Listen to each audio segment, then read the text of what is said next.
Hi guys, ito na yung part 2 sa last vlog ko.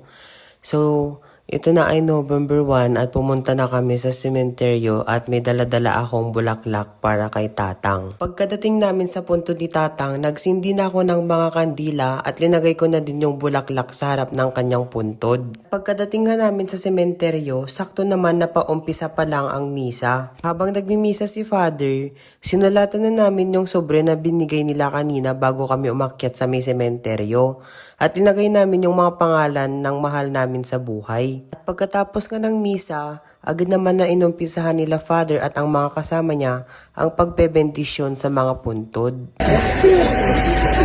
Si Cararwa de Marcelino, Fidelio, Andronico, Benedicto, Eugenio, and Anastasia, aginanad ako matikapya tiyapo.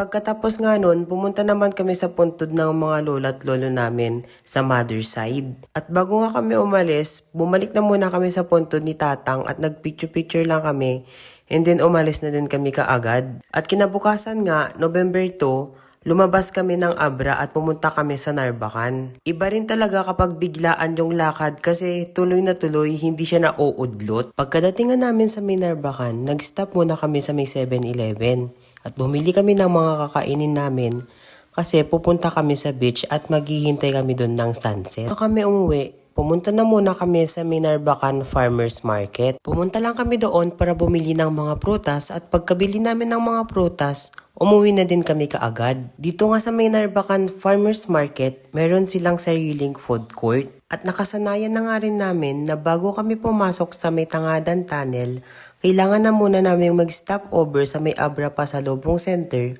para bumili ng mga makakain namin o kumain na muna kami ng ice cream. At dito na nga din nagtatapos ang ating Undas vlog. And bye! See you na lang sa ating next vlog!